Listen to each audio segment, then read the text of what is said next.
таныг сангийн сайдаар ажиллаж байхдаа сангийн яамн дээр 16 их найд төгрөгийг зөрчил илэрсэн гэсэн онц хэмжээний өмнө асуудал өнөөдөр ярьж ажлын хэсэг гарч энэ асуудлыг шалгаж байгаа гэдгийг хэрэг эрхлэх газрын дарга мэдээлсэн. Энэ дээр бас тодорхой мэдээлэл өгч байна.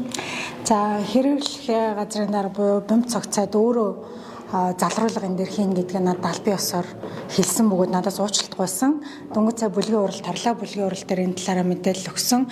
За нэгдүгээр та бүхэн бас бодох хэрэгтэй Монгол улсын нийт төсөв 32 их найд төгрөгийн асуудал яригдж байгаа. Энэ дээр 16 их найд төгрөгийг нэг яам буюу соёлын яамд ангаараа зарцуулах ямарч боломжгүй. Соёлын яамны хувьд бол намайг сайдаар ажиллаж байх үед хамгийн дээдэлтэй 500 гаруй төгрөгийн төсөвтэй байсан. Тэгэхээр энэ бол ямарч орон үндэсгүй боломжгүй зүйл.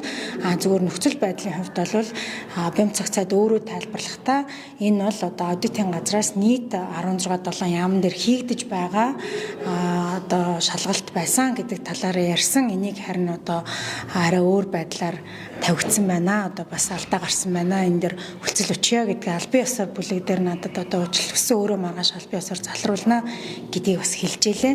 Тэгээ нөгөө талдаа би бас юу гэж харж байгаа нөхөр Монгол Ардын намыг одоо санаатаа санамсргүй байдлаар одоо эсвэл одоо хэрэгээр ясгайж хэв нэгдлийг байхгүй болгох гэсэн юм зүйлүүд явж гэнэ үү гэж харж байна. Тэгээ энэ дээр бол би бас хэрсүү байх ёстой гэж харж байгаа. Бүлгийн хурал сая болоод дууслаа.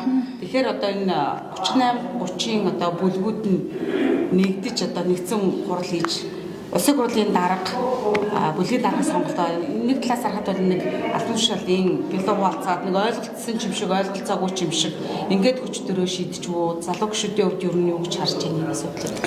Яг бидний одоо мэдээж бид бол одоо Монгол улсын хөгжлийн төлөө би хастгал нэгдээд явж байгаа нам шүү дээ. Одоо 100 гаруй жилийн төвхтэй нам. Тэгээ энэ дотор бид нар бас шинэ залуу гишүүд бол орж ирж байна. За бидний зорилго бол мэдээж улс их орныхоо төлөө л ажиллаж байгаа. Тэгэхээр энэ утгаараа бол ойлголцол бий болох нь чухал. Ингэж л бид нар бүгдээрээ дараагийн тулгамдж байгаа том асуудлуудаа шийдэх шаардлагатай. Өнөөдөр хамгийн сандал суудлах гэхээс илүү хамгийн чухал зүйлүүд юу байна вэ гэхээр одоо гадаа багш нар маань чигсэж, нэмчнэр чигснэ гэдгээ илэрхийлж байна. Хамгийн сүүлийн тоогоор бараг 30 гаруй мянган багш нар одоо ажил хайлтанд нэгдсэн байна гэдэг юм мэдээлэл өгсөн.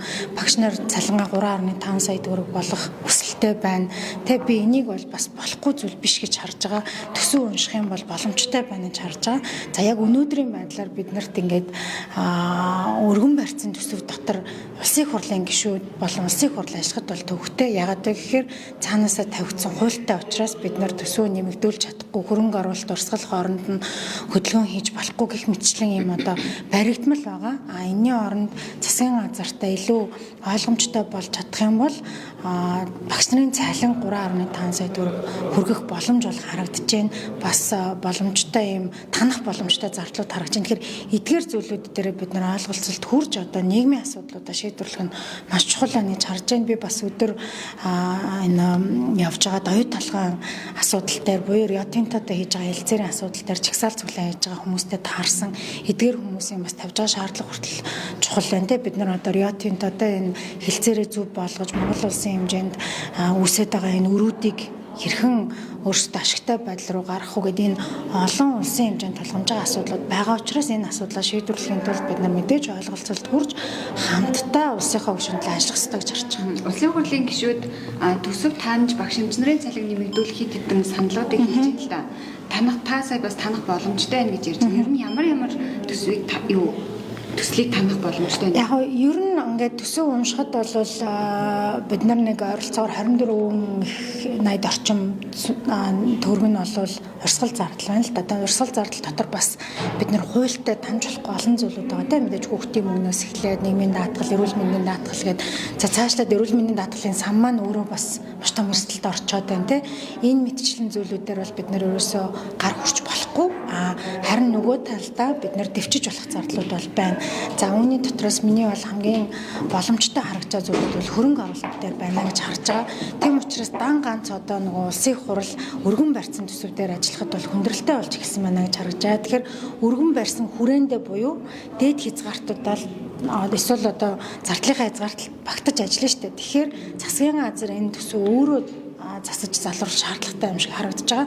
Хөрөнгө оруулалт дээр бол шинэ хөрөнгө оруулалт ойролцоогоор 1.80 шинэ хөрөнгө оруулалт байна. Энэ шинэ хөрөнгө оруулалтыг бид нэр эренблэх хэрэгтэй. Дахиад дээрэс нь хөгжлийн төлөвлөгөө буюу 2026 оны хөгжлийн төлөвлөгөөнд багтаагүй нэгсэндээ төсвийн хуулиндаа хуулийнхаа одоо тэр дүрм журмыг дагаагүй ийм төслүүд хүртэл орж ирсэн байна. Тэгэхээр эдгээрийг таньжгаад багш нарын цалин нэмэгдүүлэх боломжууд байна.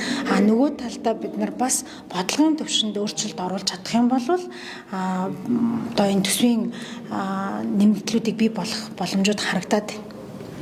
За баярлалаа.